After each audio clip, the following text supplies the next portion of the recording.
puasa purnama, makan minum dijaga, amal ibadah bertambah kumpul pahala. Ramadan ditempuh penuh siap siaga, jasmani rohani sihat menepi celah. Niat cantik dan langsing, usalah disangkal, peraga busana raya di pagi Syawal. Dalam talian dan bahasa borong berpukal, bimbang tak sempat perlu bersedia awal. Lebaran menjelma kita raikan, namun janganlah sembarangan makan. Kesihatan diutamakan, makin terselah kecantikan. Selamat Hari Raya Aidilfitri, salam di kanan dan salam di kiri. Buanglah dendam dan semua iri, hati pun senang, wajah kan berseri. Juara beraneka tidak terperi, terlebih makan sedialah berlari. Sihat dan cantik penampilan diri, sambil meraih, sambil syukuri nikmatnya raya Aidilfitri.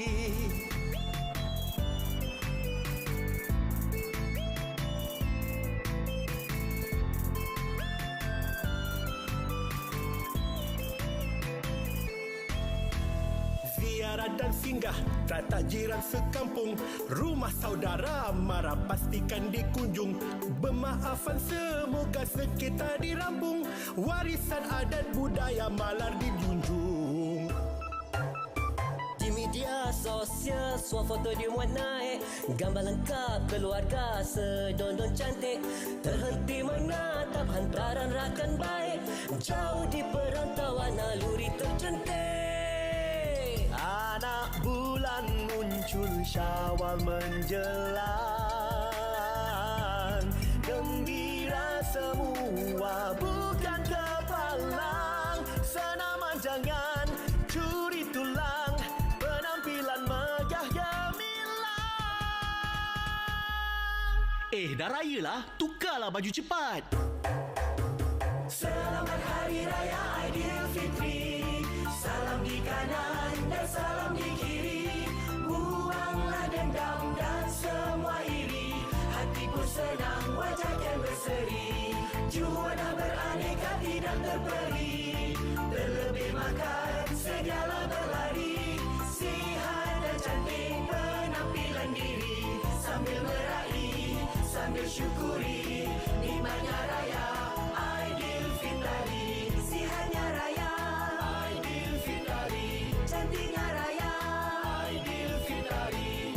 Aidilfitri, Aidilfitri, Aidilfitri. Wah, dia kalau masuk menawar dia kena macam ni. Kita kena ke depan. Gitu. Itulah tadi persembahan pembukaan untuk Hari Raya kelima ini daripada Permata Seni Tari. Ini tenaga-tenaga pengajarnya. Wah, Assalamualaikum. Wah, cantik-cantik, handsome semuanya. Ya, tak, kita rasa insaf ya bila dengar lagu ni. Sebab bila nak makan tu kena berpada-pada. Nak kena bersenam segala bagai pula kan. Akmal bin Ayub di sebelah sana dan juga yang famous ni. Ya Allah. Yang ni ke yang viral tu? Ini yang viral tu. Bagi baik. Ambil baik. Saya lah yang famous tu. Oh,